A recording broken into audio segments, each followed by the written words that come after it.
morning, good evening, good afternoon, everyone. Welcome to another Question Pro Research Suite webinar. Today, we're going to be talking about solving the city puzzle, insights into urban satisfaction metrics, and a lot more. So I'm Dan Fleetwood. I lead the research suite here at Question Pro, and I'll let my esteemed guests here introduce themselves real quick. My name is Ron Gailey, and I own the company On Point Insights, and we do research for cities and towns. That's awesome. My name is Cecil with Question Pro, VP of Sales for agencies. I'm excited to be here. Awesome, that's great. Welcome, guys. And today we're going to have a fun discussion around the city research, and Ron is going to first share his research method and model that he came up with to really help cities dive into actionable insights and really make use of that feedback. And he'll share some examples to kind of set the stage for the discussion. And then after that, we will kind of meet as a panel. We have some prescribed questions that I'll be asking and we'll be going over. And then if you have questions that you want us to ask as part of the panel discussion after Ron goes over his method, feel free to put them in the comments of whatever platform you're viewing this on. We will get them and we will answer them live. So there'll be a portion of that at the end, and we might even work it into the panel discussion moving forward. So without further ado, Ron, I'll turn it over to you, and you can help set the stage with what we're going to be talking about here today. All righty. Well, look, just a little bit about me. I'm just a teeny bit about me. So my background is I was the research director at a couple of banks where we would do all of our research in-house, and I had to live with the results. Like everything we did, the senior vice presidents, the executives would have questions. We would go out and do research among clients, customers, prospects, and so forth, get answers. And then we had to live with the results. And over time, I learned that there were certain things executives expected. They did not like a long report, like at all. And they wanted me to summarize it. On the other hand, when I summarized it, if I just summarized it with, here's what we ought to do, they wanted to see the proof. And so it's almost like we had to go back and get all the data that we ignored. And so it seemed like, well, there better be a faster and a better way. And I learned a few things about how to get executives what they need. And then I left banking and went to Coca-Cola. I was the insights director for Coca-Cola in Asia. And we had the same problem. When they're building their annual strategies, they needed data, but they also needed it in a format that was like so intuitive and easy for them to comprehend and understand that they could make very important decisions, expensive decisions, with confidence. And so if we had a 180-page report, that was not good. If we had a summary that just had our description of what we thought was the right thing to do, that was not good. If we had it in visual formats in a way that was intuitive and clear, so they could figure out where to go, then very efficiently they could make really good decisions and they move forward with confidence. And so that was kind of my prior experience. And then I started my own company. And along the way with my own company, a city leader came to me and wanted me to help them with a city survey. And I had not done city research. And I confessed, I said, well, yeah, I'm not really an expert in this city business. And he goes, I know cities. I've got cities. I just need somebody who really does know how to do research. And because they had been using research that I would say was more academically minded, solid, academic, lots of pages, lots of information, but they couldn't make decisions with it efficiently. And so he wanted me to help them with that. And so that became the challenge. Like, how do you take what they're currently getting, which was thorough, thoughtful, good, but massively too long, and get them what they really need, which is something that is intuitive, quick, easy to prioritize, figure out where they're going, and not drastically long, but thorough. Right. So that was the challenge. Yeah, that's a big challenge, Ron. So I'm excited to see how you solved it. Well, should I share my screen here quick? Yeah, that'd be great. And then Okay, I'm going to share my screen now. Share my screen. Okay, here we go. Window and this one. Okay, this first is the hardest part of our conversation. First, I'm going to show you something. I'm going to show you like the objective on the left-hand side of what we were trying to accomplish. We wanted to keep it short, a 10-minute survey. And the current one that they were using was like 20 to 25. And we wanted to keep it simple, avoid complex. Like that's what we wanted to do. And then we also wanted to make it flow and be as thorough, but hey, be choiceful and be actionable. And the end design needed to be made for an intuitive analysis. And let me show you really quickly the types of things that I have encountered when working with city leaders, right?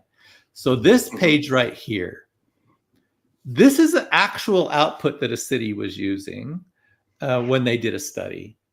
And they had plenty of ratings. They had, important numbers were in red and less important ones were not, but it's sort of like they had 8 pages of this to go through. And in the end, is a high score important or not? They knew that people were either above average or below average, but they really didn't know if it was important. Like, what was the priority here, right? And so they didn't have clear prioritization, but they had that. And I'm going to show you another one while I'm sharing my screen. I hope I can do this. Am I still sharing my screen? And did you follow me, or are you on that same page? Yeah, no, we see the laundry list of issues and excellent to very poor, no opinion. So that big grid that you have. Okay, I'm gonna stop sharing and I'm gonna share a different screen. Okay. Yeah, that's interesting. One thing I think that's always interesting, Ron, is like a 20-minute survey is pretty average, but taking it down to 10 minutes, like that's half the time. You have to be super efficient in order to do that. Right. So yeah. So that was exactly the point, is like, how do we take something that is so long and yet be thorough on the back end? And I'm just going to share my entire screen because that's going to be. That's an interesting design challenge.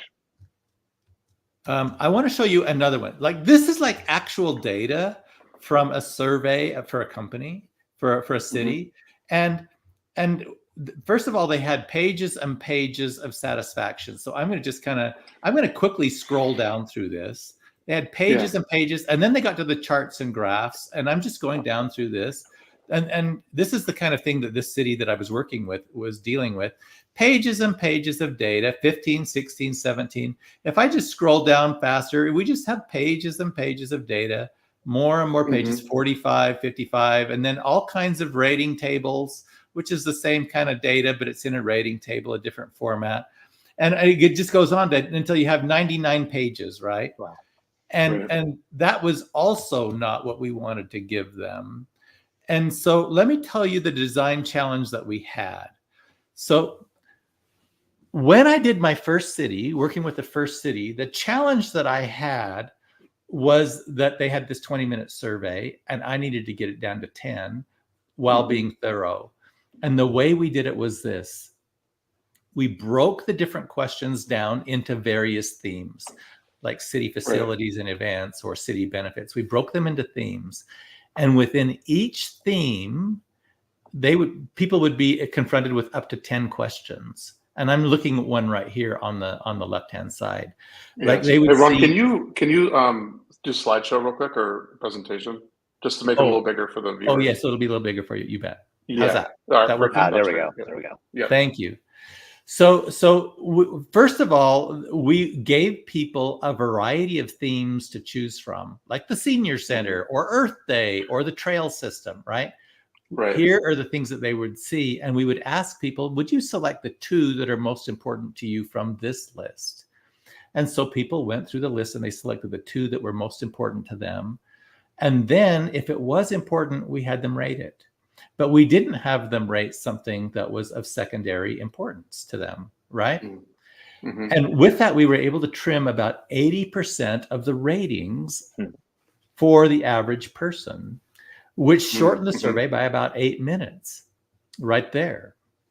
And they would go That through the makes city sense. facilities, which is this one. Then they would go through the benefits and they would see them. And they would go through, each one they would select what's most important. And then they would rate the ones that were important to them. Now, are the ratings the same as if everybody rated everything? And by the way, we have done it where people rate everything and where they only rate the ones that are important to them. And there are some differences in the results, minor, right? Like either the senior center is wonderful or the senior center is not wonderful, right? And the people who it was important to, they rate it. And so in one place, they were able to see what's most important and how they're doing. Yeah, that's interesting. One thing I really like about it, Ron, and not to interrupt you, but I think as like citizens, you care about what you care about, right? Like if you can fix the top 3 things that I don't like about my city, my like favorability of that city or my like outlook on it is going to probably skyrocket, right? If those 3 things that I really care about have been improved. So I think this model makes a ton of sense in terms of really honing in on what it is people care about. And we only have so much time, so much resources, right? So really honing in on the most valuable really makes sense here. Right. So that's exactly what it was. And so with a shorter survey, first of all, how much attention span do people have anyway, right? Right. And I know, look, I'm in this business. I would die to take a 20-minute survey. Like I would never want to do that. Right. And so right there, I would drop out, or I wouldn't take it at the very beginning. If I knew it was 20 minutes long, I know I wouldn't even start. So they don't tell them, I'm sure, how long it's going to be, but like 20 minutes, oh, for heaven's sakes, I wouldn't do it. Right. And even if I did, I would zone out by the time I'm halfway through. Yeah, no, that's a good point. One question as I'm looking at this, Ron, how do you determine where or what the city should focus on? Like, for example, city and parks and open spaces is, the most important, I think, at 55 something percent. Right. And then the majority rated it, kind of okay. Like some are very good, but some are okay. Does that have higher precedent to you because people rated it most important as opposed to like the senior center that got, 47 poor? Yeah. How do you look at that? No. So the other important thing to do is to be able to also look, running a city. Let me just say this: running a city is a very complex animal. I thought like a business was complex, and it is. Like any business, running any kind of a business is complex, and they're big, and there's a lot of elements to it. But so is a city, and it's maybe even more complex than many things because you have easy 14 to 16 various different businesses that you're running within the city to handle the parks and the fire department, and you have all of these areas that are very important. And there's this serious balancing act between what the citizens want and what the resources will allow you to fund. Yeah, right. So it's very tight. And so they do need to prioritize between things. So when you said you look at this and you go, well, which one do you pick? Do you pick the city parks and open spaces because that was most important, or the parks and amenities, which are second in importance, right? But also a little more negative. Like, what do you do? And so we do math to do what's most important times the percent who said it's very poor to give you kind of an overall like importance negative rating, right? Oh, that makes sense. Yeah. And then you can rank order them, and that is helpful. But you know what? And like it is helpful, but it won't tell you what to do because there's judgment involved for a city. But it's like super helpful. And I mentioned to you that we do like city facilities and city benefits. But the other thing that we do for cities to help them out is after they rate the city's facilities, and then after they rate the city benefits, which looks almost the same, and the growth and development and the safety and security and the city operations, after they rate each of these areas, selecting their top 2 out of each, we ask them to give me their top 3.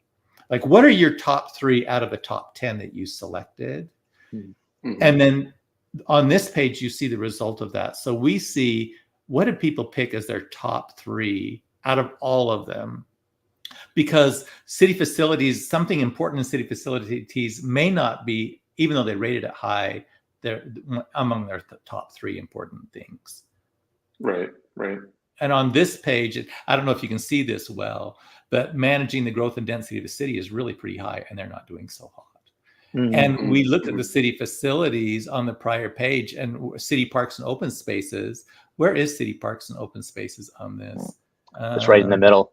Yeah, it's kind of in the middle, right? Yeah. Right here. And so anyway, it is important. To 9% said this was in their top 3, but it's not that bad, right? You know, Ron, I'm curious. Gotcha. And this is actually result from a different city. This isn't the same one. I just grabbed another chart. You know, it sounds like you're continuing to drill down into what's more and more important, so that you can sort of galvanize the city into focusing on the things that are most relevant to their constituents. I'm curious, even taking a step back, I found the analogy of the city being a very complex organism really valuable, and because of that, like, these long reports almost make sense in a way, because hey, if it's complex, you need a bunch of data and bunch of pages, right? But it sounds like what you're also saying is that you can't take any action upon that, and you're trying to drive action. And so what can you say that a little bit, and then also maybe include in that, what challenges, if any, did you have in trying to convince these city officials to look at your methodology, which sounds like it makes a lot more sense than what they were doing before? Do you know, I think it all depends. Like, so how do we convince them, if that's your question?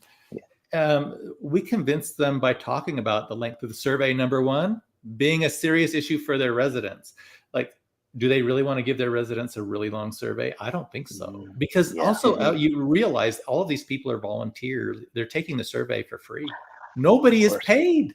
No, right? Wow. Yeah. And so you have to be super sensitive, number one. Number two, it's good to go back to them routinely. And so also you want to be thoughtful with each survey to keep it short, to the point, and as you know, as focused as possible for those citizens, right? So that's another important thing. But then also when we show them the importance and the performance and the prioritization and how they can see everything in one place, like, they love this thing, right? They love this. And so some are not overly convinced because they want to go with the tried and true way that they've always done things. And I respect that. Like, that's sometimes the way it is. But those who are more decision oriented and really who want to use it to shape the direction that they go, this is the way they choose. Yeah, I think that makes a ton of sense. And then, you almost get analysis paralysis of just like so much there. You can't, like, where do I start? What do I do? And I think this is a testament to simplifying it, but yet making it really impactful. Do you know, and just to mention one other thing that kind of goes along with this, and it is, oftentimes we design a questionnaire and we say, all right, let's just create the perfect questionnaire, and we're designing a questionnaire. And we're not at the beginning stage designing an analysis. We're designing a questionnaire. And so we ask this question and that question and the other question in the order that sometimes, like, they can be in some meaningful order, but they can also be in a rather random order. It's like the order that you almost think of them. Sometimes it is that way. And yet, if you can stop and design the questionnaire with the analysis in mind and what people, how people are going to use this to make decisions, you change your questions. You design them differently. Yeah. Begin with the end in mind. Yep, exactly. And then, Ron, does that help you with prioritizing in terms of what should go into a survey? Because you mentioned, hey, 20 minutes was the average, and you bring it down to 10 minutes, which we alluded to earlier is no small feat. How do you work about or go about prioritizing what should be included in the survey in order to keep it concise and focused? It is action oriented, and it's a matter of asking and challenging and saying, really, how much of an impact are we going to make with this question? And I mean, you don't want to limit, like, you do want to be thorough too, so it's a really tight balancing act. And usually with the survey design that we created, the main core part of it fits in about 7 or 8 minutes. Like, they can go through and prioritize, they can rate everything, and they can rate all the departments, they can do a lot. And then on the back end, we leave them 3 minutes. where they can pretty much have any question they want. But we have you also had to be very thoughtful in those sections too, to just keep it so that they get meaningful information about communications or priorities for spending, or, a variety of things that we can dig deeper into. Right. That makes sense. And then, Cecil, I actually have a question for you that I was thinking about. So, Yeah. You're self-admittedly new to the research space, right? And are getting up to speed. I would say you know a lot more than you did, 3 to 4 or 5 months ago, which is good. And, in terms for you, looking at the initial, charts and graphs that Ron showed of the previous model and then Ron's model, what strikes you as interesting or impactful there? Yeah, sort of a backstory to that. Most of my career has been in the private sector. I would say almost a little over 25, almost 30 years worth. And I'm fascinated by those organizations, whether it's public or private.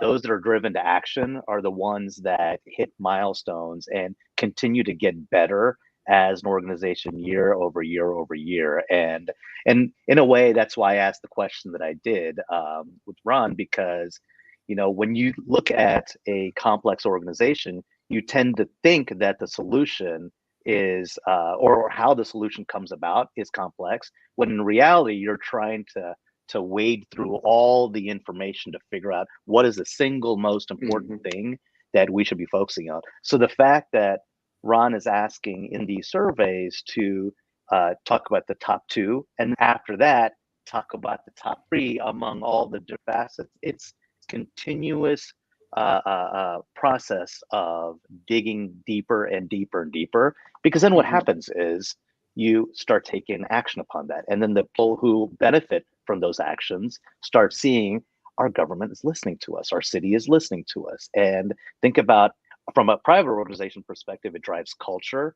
From a public perspective, it drives community, and I think that's incredible. I love your point, Cecil, and I wanted to just add a little bit onto it, because it is interesting. In a city, of course, they have open town meetings, right, or city meetings, and people come and talk to the city council, and they talk to the mayor, and they visit with people when they're at the store, and they get to know a lot of people, and they hear views. But it's sometimes hard to separate the needs of the many from the voice of the few, and sometimes there's an alignment between the people's voices, but when a city can know really overall how do all citizens feel, it doesn't mean they don't go down and work on something that's of seemingly lower importance, because you may need to do it, and it may be a really wise thing to do, but it's overall priority. Yeah. And and as they take this balancing act, running a city is probably how you get all of the plates spinning up in the air, you get all of them spinning, and then you try to get another plate spinning, and they're literally running that way. And of course, any business is doing it that way. Yeah. And so you need to keep them all going, and you can't really prioritize one thing usually for very long. Right. But there is sometimes a priority that you work through things to make the most bang for your buck, for your effort and your time, and your tax base, your resources. Yeah. One question, Ron, I had for you that just kind of popped up is, in terms of the feedback loop, right? The citizens are getting the survey, you're presenting the results to the city. What are some effective strategies that cities use to then report those results back to the citizens, right? Otherwise, so you want them to know, hey, this is what you said, this is what we did, and you want to create that feedback loop. What are some ways that you've seen that done? Do you know, the way we do it is pretty cool for cities. We give them a dashboard. Instead of giving them a 180-page report, they get a dashboard with about 20 to 25 different tabs on it that they can go through. I could show you a demo of that, how it looks, if you'd like. I don't know if you'd like to, but I could do that if you'd like. Yeah, that'd be interesting to see, I think, and just get kind of a feel let for me get it open here, because I really don't have it open right now, but I will. Yeah. And, Cecil, as we were preparing for this, webinar, we kept going back to, people, product, and process, right? And it kind of comes back to that. It probably anchors on what you were talking about earlier, but how do you think about that in terms of what our discussion today? And And it seems to resonate with so many. So I'm curious to get your thoughts around that. Yeah, I think whether you're at a private organization or in the public sector, you're looking for this magic, the silver bullet to fix everything, right? And in the space that I've traditionally come from, we typically talk about our platform, our technology can solve everything, but the reality is that's not true, right? The technology, the platform is a part of it, the product is a part of it, but you need people, you need good people that are heavily invested and care about what the end goal is and what this product or platform is supposed to accomplish, what the technology is supposed to accomplish. Then you get good people involved and having a process behind understanding what are the real issues that need to be uncover them, how do we prioritize them, and then what are the things that we do to implement an action plan, which is, again, like I feel like is a big theme here, is this connection between analysis to action as opposed to analysis begetting more analysis. So this triangle of people, process, and product or platform technology is really important thing, and it works at all sectors. I love it. That's a really good point. Here, I can share my screen now and show you a little bit. So you asked the question. The question that you asked is, how do you share the information in a way that's meaningful, and have we seen some good ways? And what you're looking at now, I'm showing you data for Melissa, Texas, and I'm not sharing anything out of turn because this is out on their website, and you could go and find it today. And so what happens is when we give a city a report and they are able to look at things like, how are things going in the city? Have we improved or gotten worse? Are we going the right direction or the wrong direction? All of this information, the city has made totally available to their citizens. And so the citizens can look at it and they can go, well, how are we doing? How are we doing? And then they can easily see, like, how about people who've lived in the city 20 years or longer, or people who are like new to the city? Like, how do they feel? And all of these things are like presented to them in a pretty easy to get to way. And you know how I mentioned like the ratings of what's most important and how are we performing? Like you can do this, but a city leader might say, yes, I love this, but what about the moms with kids? And so you can easily turn on the females, and then you can grab the people who have children in the home. And then you have your data for the moms with kids. So, you can find out what's most important to them or what's most important to somebody who's older. And so what we have literally done is, why this is powerful is the city leaders can use this data and they can go through and they can look at their top 20 and they can say, look, quality schools are the most important thing for our citizens, and we're nailing it. That's great, right? Yeah. But there are other things that we need to do. And so some of them, let me just explain, some of them, when the city looks at it, they go, wait a minute, our citizens don't understand something really important about what we're doing here. And they decide it's time for us to communicate better about this topic because they've rated it important and they're saying we're not doing well. And I think we need to share our message a little bit better.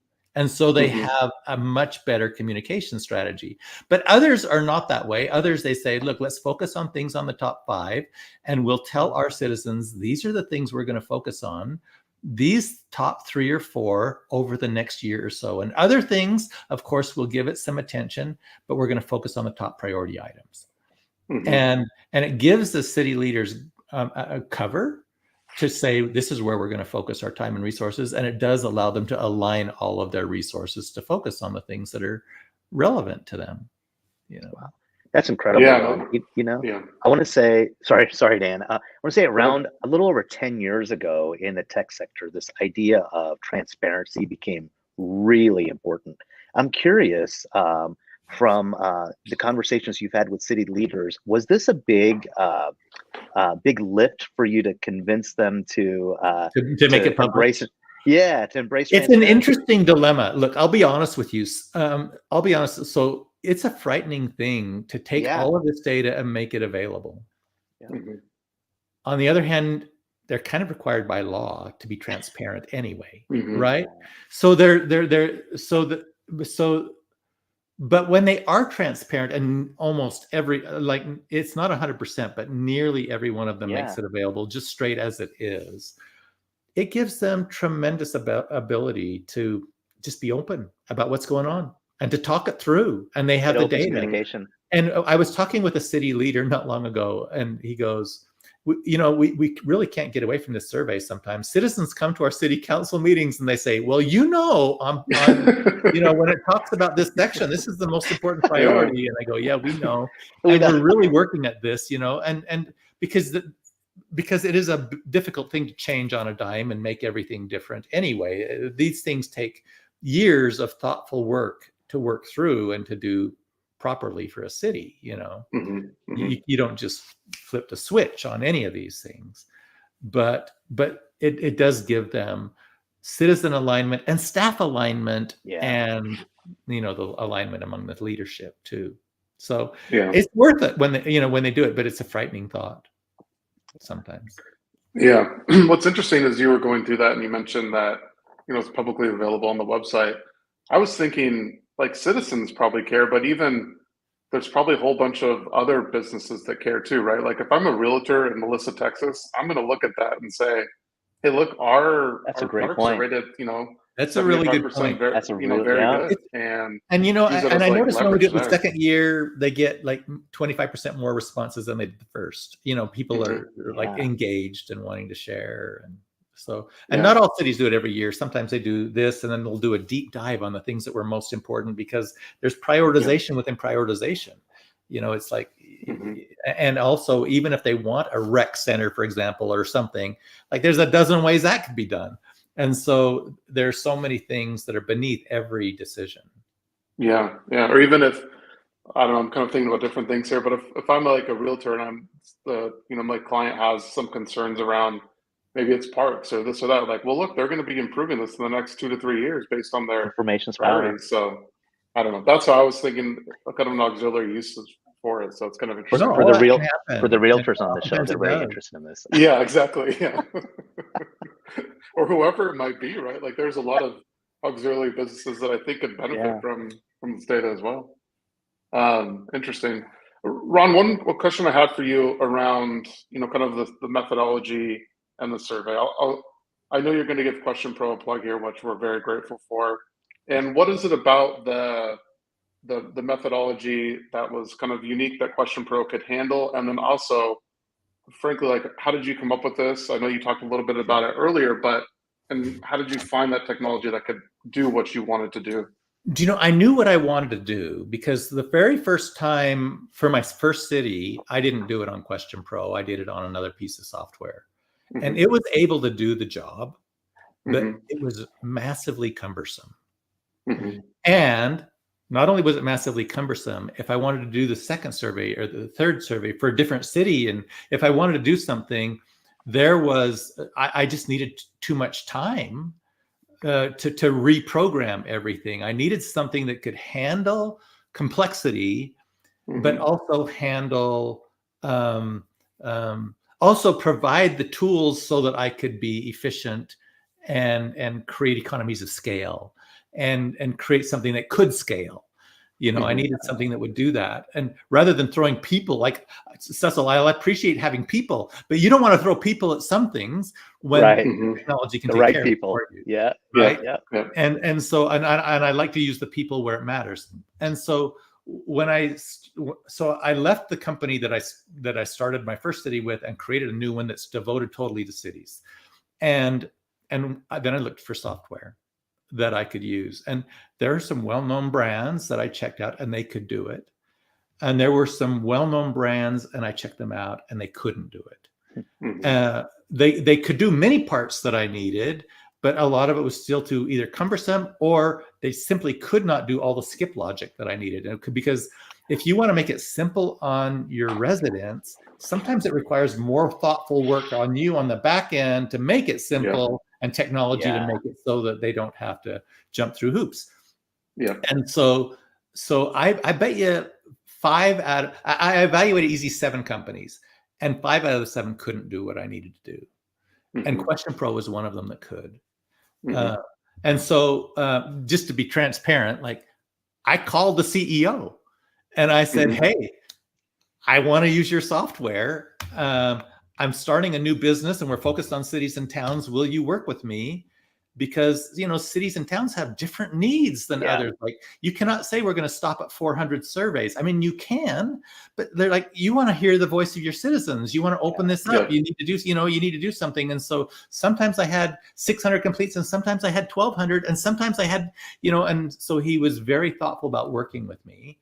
So we could deliver for cities. And then the technology worked too. Like it was a sweet technology. It was very powerful. It could handle the complex logic that I needed, but it could also, I bring in the next city, slide it into the template, and it works beautifully. Yeah.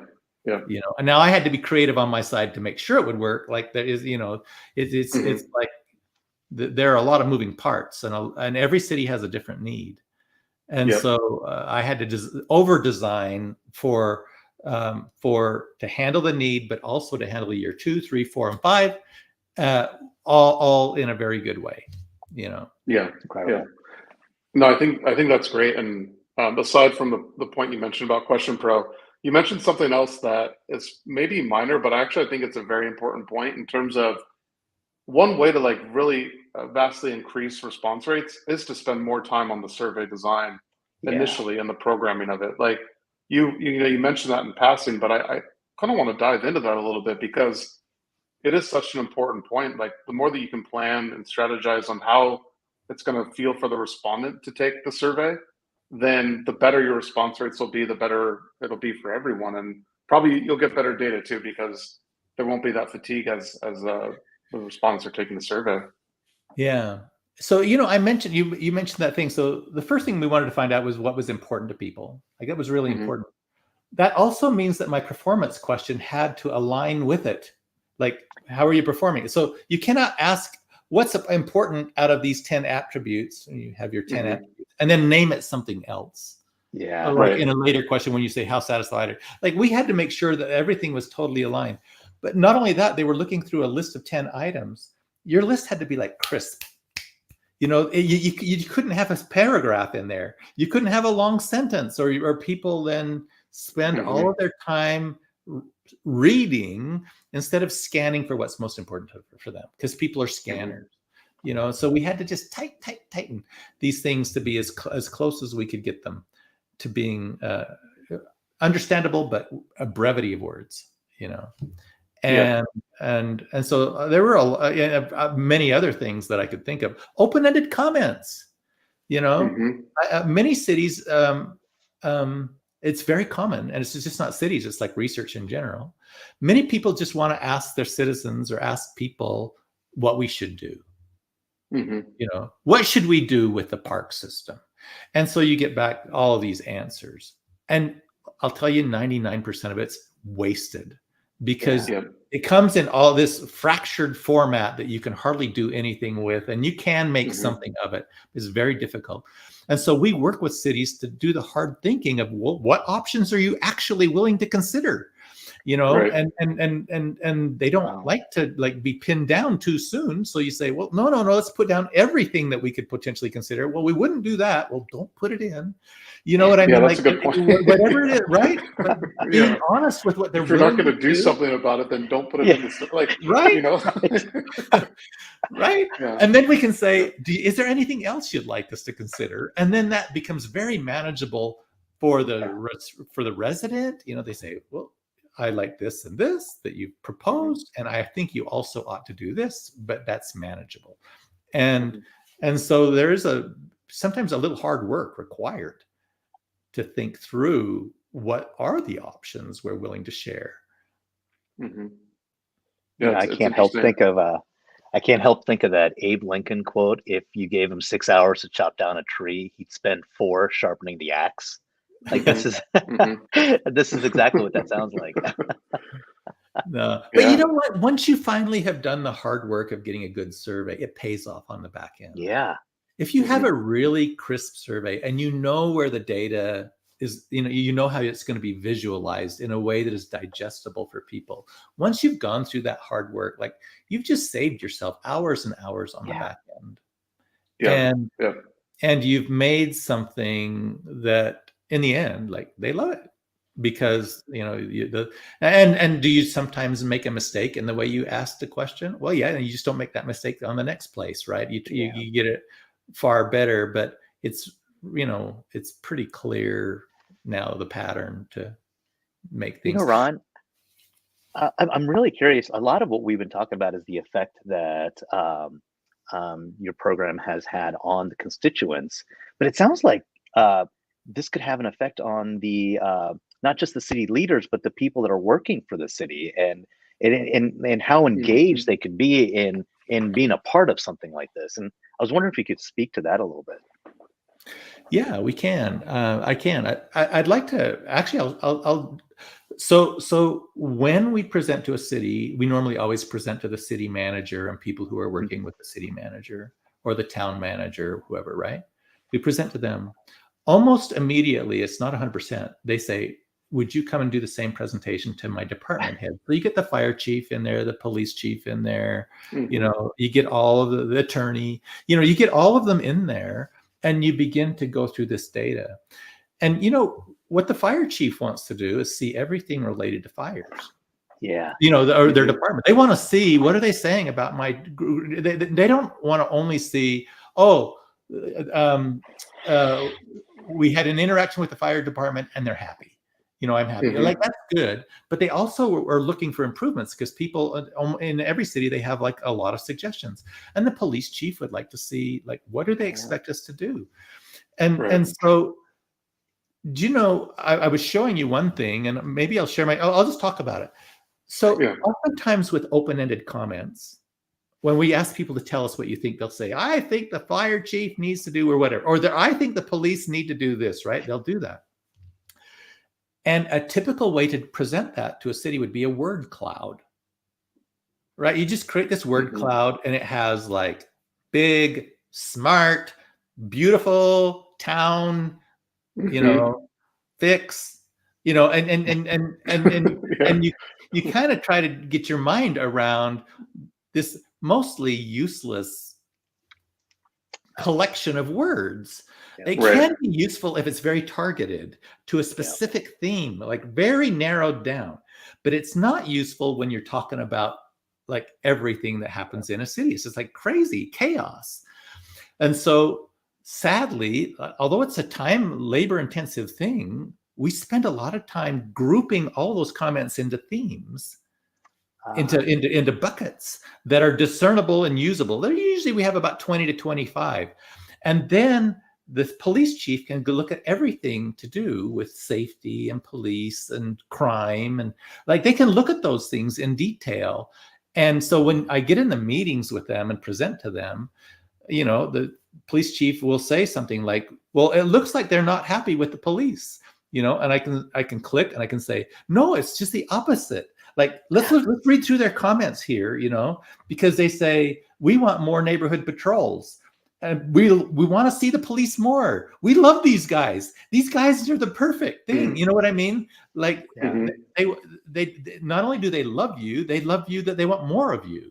Wow. And so, and so all of those things are super helpful to be able to put context and allow them to see things, but also dig down deep enough that they can see things at a department level. And sometimes, like, you just see pages and pages of comments, and good luck, going through, 800 comments, and like, that's just useless. It's not actionable. But it's very difficult for them to digest.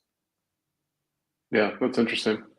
One question, Ron, that I was thinking as you were mentioning this, and improvements can take time, right? Like, we all want it to happen like next week, but it'll take some time to implement and get things done and process, especially probably for cities, based on everything we were talking about earlier. What's sort of the frequency at which the city should utilize the survey and reach out to their citizens? Yeah, it's a really good question. I have cities who just like to do it every single year. Yeah, and they like to do some deep dives on some other topics. But a lot of cities are kind of like, we do the survey 1 year where we get the large overall umbrella. Let's look at where we ought to focus. And a little bit later after that, they take the focus areas and we do a deeper dive on those focus areas. And I wanted to describe the deep dive survey as an education deep dive, because oftentimes, like, the cities need to take a little bit of time and describe the issues thoroughly and thoughtfully enough. It's a paragraph, maybe almost two, where you say, hey, we need to have a new fire station. But let's tell you really why we have to have a new fire station. Like, they describe the issue, they talk about it transparently, like what's going on, and it'll probably cost us about, and we don't put in the actual cost, but this is like $3 signs, or this is a $5 sign, kind of a project where like the restaurant ratings, right? Like in the middle, or like super expensive, like, what I mean? And they describe these, and then they'll even say, like, is this worth it for your family? Like, what do you think? And then how do you think it will benefit the community? And then do you think it's worth using tax dollars to do this? And would you even be willing to do a tax increase for this kind of a thing? And they're able to kind of go through things and get a really good feel about a topic because they've educated them. Sometimes we even show pictures and images so that they can get their minds around what it is exactly. And then they can so then they get really clear answers about, because that's what the city wants to know. They say they want this, but they're not willing to pay for it. And sometimes that's true. Like, sometimes that's true, right? And then, like, you don't want to find out after you do a bond issue and it fails with the city. You want to find out beforehand and make sure that you have the support for these things, or you just wasted another year, on something that you don't get the citizen support for. So those kinds of deep dives, education deep dives, are super important. Yeah, that's interesting. That's a good point. And then in terms of, like, distribution, what are some of the ways that cities are distributing it out to the citizens? Obviously there's, probably social media and so forth, but are there kind of unique ways that cities have taken to kind of to get it out there? There's some people who feel that the best way to do it is to do a postcard mailing out to the homes, and you get your response. And by the way, that does work. Like, it does work. Really? It does work, and it doesn't work, in my view, it doesn't work particularly well on certain things, because I'm not opposed. For some cities, we do the postcard mailing, but with most of them, we use a broad range of distribution methods. So if we'll use their email list, if they have like a utility billing email list. Some of them have the ability to send out a text message to citizens for usually it's used for emergencies, like, hey, watch out for X or Y. It's a text message thing, but many cities use that as well to say, hey, please take this, and they get really super good response from the emails and the text messages. And then many put it out on their website so that people can come do that. And then many put it out on Facebook and social media. And so I like to use a broad array of methodologies for getting it out there. And then we double check IP addresses to make sure it's only been taken, we'll allow 2 per household before we check. And then we after 3, we check and remove. But we have other ways of detecting, is this a cheater, or is this somebody who doesn't belong here? But it requires some work on the back end to clean. But you have a really broad, thorough, and plus I mentioned all of the comments. Like, we read all the comments, and you can tell a scammer, like if they're not really commenting, and you can tell a real person. So that works. Interesting. Really. Awesome. And so I live a broad way. Like, I meet people where they're at, rather than just trying to say this is my dogmatic way of distributing. And if you don't do it that method, it's not true, because I've not found that to be the case ever. Yeah. Awesome. Well, hey, Ron, this has been great. I really love the model. I love talking about it. If people want to know more, they should reach out to you at On Point Insights. Is it onpointinsights.com? Is that the best way to reach out? And On Point has an E on the end. So onpoint-insights.com. And I'll be glad. Awesome. Like, it'd be great to work with anybody. And also, if they're not doing city research, right? I mean, if they're doing something else, like, I'll be glad to collaborate with somebody. That's awesome. Yeah, we talked a lot about cities, but obviously this is, can lean into other, private sector, public sector, no matter what it is. I think there's a lot of benefit here. So Ron, thanks so much. Cecil, always a pleasure. And thanks great. everyone for watching, and catch us next time. All right. Thanks everyone. Have a good day. Take care. Bye.